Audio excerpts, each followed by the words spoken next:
Hello and welcome back once again to Rage Gaming and of course more Baldurs Gate. Today we're back for another episode of useful or interesting things you didn't know. This series has basically become my way to learn more weird and often awesome tricks to use in my own playthroughs, but hey, you can benefit too. Many of the things today comes from you guys in the comments, making your suggestions, offering your own tips, so as always, thank you to everyone who gets involved. With that said, let's just get started. We're beginning today's episode back in Act 2 for a specific tip that a lot of people keep commenting on every one of these videos, so I'm finally talking about it. I am standing here in the Underdark to the southwest at the Arcane Tower. As you enter the Arcane Tower and come in, on the ground floor, on the north side, is a balcony, and that's where I'm standing now. Right next to me is this mysterious chest of the mundane, which just so happens to have some random mugs, which happen to weigh very little. Let's take that ladle out, and suddenly it's turned into a green pair of boots with featherfall on them. The spoon was actually a scroll of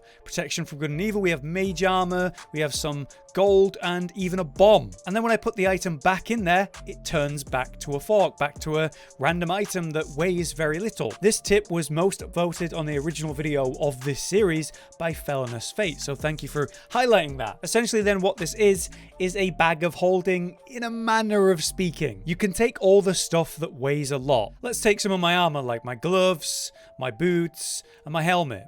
And you see that it represents what quality it is now because I put it in and so I know. So that's a green, which is the pair of boots with featherfall, and then we have my other armor pieces that are blue, and then a purple mug, ooh, very rare. But the difference here with the mug is it weighs 0.05, which is basically nothing. When it's the helmet, it weighs a full singular weight. So you can come here and pick up the chest weighing 20 plus whatever's actually in it. We can take a look and take the things out whenever we want and equip them, and that's basically an incredible way to reduce the weight of everything you're carrying. Certainly something you won't want to miss in Act 2 like I did. However, it was David Crawford on my most recent episode that replied to one of these many popular comments about this chest, saying that this chest is apparently known to bug out and might even brick the items inside, making them, say, a plate permanently. So if you are choosing to store really good loot in here, you've got to be careful. Make frequent saves, so if something goes wrong, you can go back. There's an item limit of 150, so exceeding that limit could be, according to David Crawford, what's causing that bug.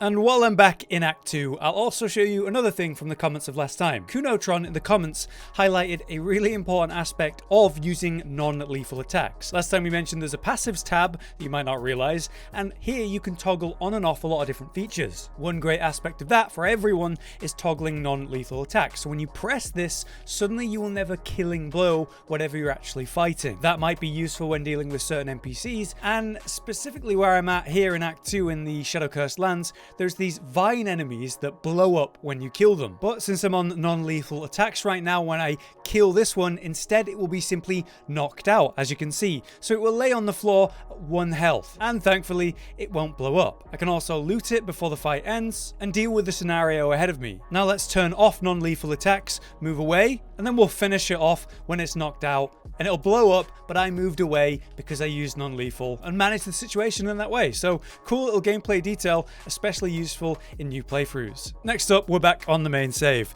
to show you a little detail to do with passives that can actually be really useful. This comes from Jareth Thompson in the comments, and it's about weapons that produce light, so let's equip one. I have the legendary spear here that, yeah, generates quite a lot of light, which can be quite pesky in terms of stealth. Let's try and stealth now.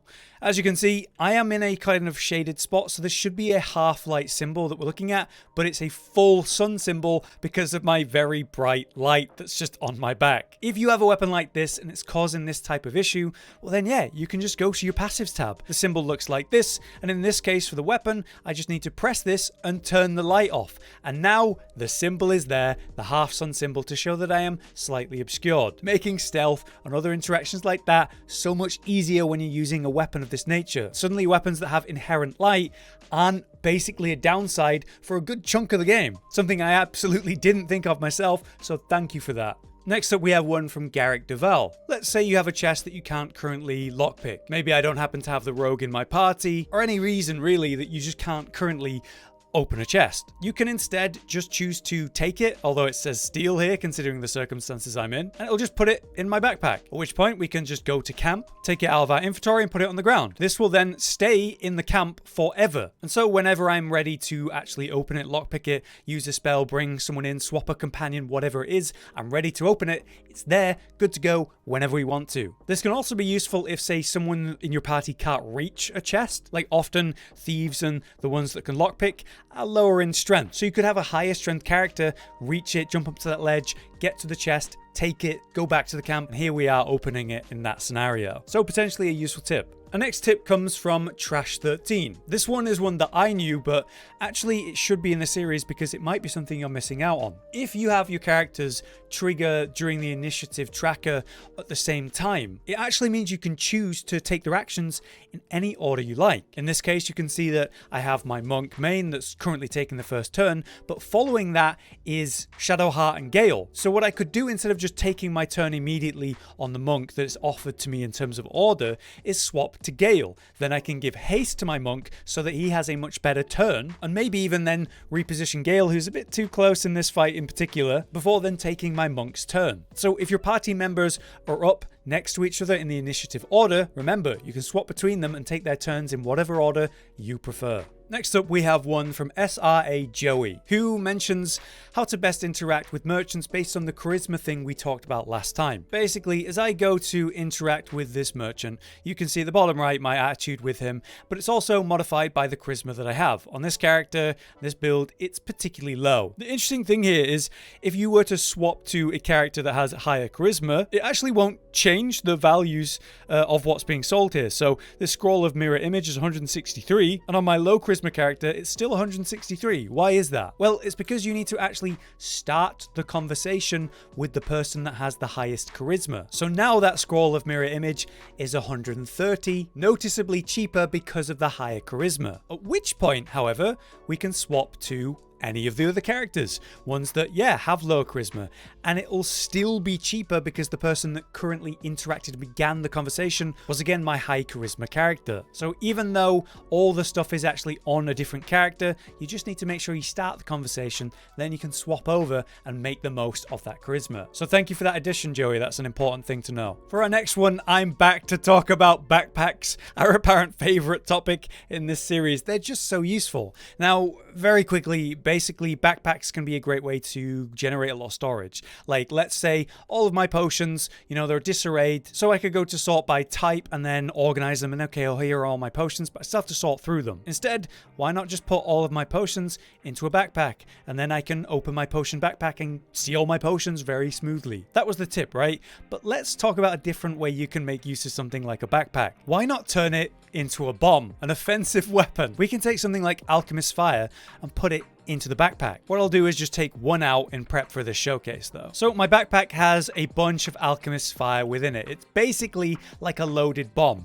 Instead of just throwing one Alchemist Fire at a target, I can throw 10 in one go. Then all I need to do to set it off is throw something explosive or use a fire arrow or something of that nature. And instead of blowing up one Alchemist Fire, I'm blowing up 10 in one go, which deals noticeably more damage. Also, it stacks the fire up. As you saw, there was multiple ticks of burning on the ground. So backpacks can actually be a way to throw multiple throwing items in one use. If you know something's really weak to like a certain element or something and you have a potion that would work for that, you could hype up the potency of your attack by putting it in a backpack and blowing that up. This tip comes from KPR2 on our original video, and it's something I've wanted to include. Next up, I want to talk about summons in a couple different ways. Just some cool uses of them. We'll start with the incredible Ravens. Now this comes from a pair of gloves that you can get in Act 2, the Raven gloves, and it lets you summon a Raven without actually being like a summoner or something, just by having them equipped. So that's pretty cool and a good way to get one. Ravens are pretty awesome because they come with rend vision, causing blind for one turn. So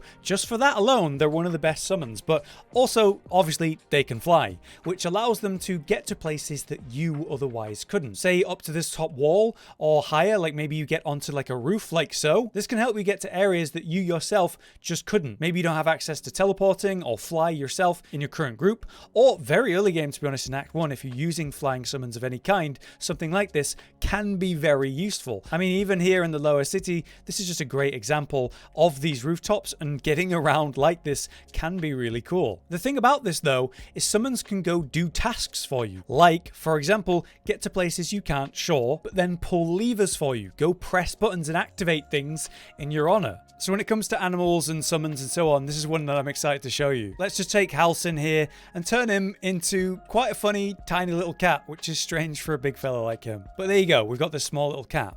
And in front of us, we have a gate that's locked. Let's pretend for the sake of this clip, I have no way to get through this door. I don't have the key, I can't lockpick it, but I do have my little cat companion. The thing about my cat companion here is that it can't quite just walk through the gap that it kind of looks like it should be able to. You know, it's a small little cat. But what you can do is jump. For some reason, it just allows me to fit straight through the smaller gap in the middle.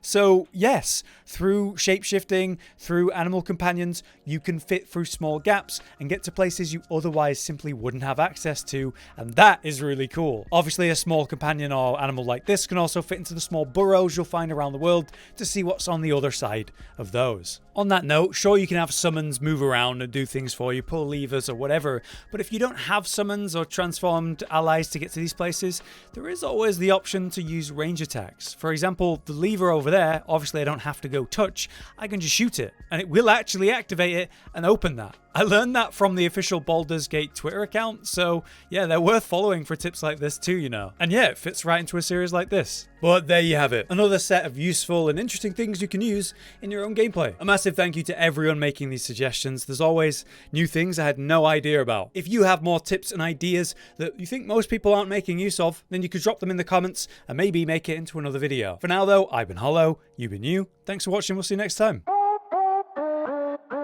Josh, Cotton, and Hollow with the videos, dropping the humor like a hammer on your tippy toes, bringing entertainment on a daily arrangement to take our insanity and turn it into entertainment. Yes, I said entertainment twice, to reiterate that it is nice to look into your faces on a mostly daily basis when you let us in your homes to make the whole world a stage. Goodbye.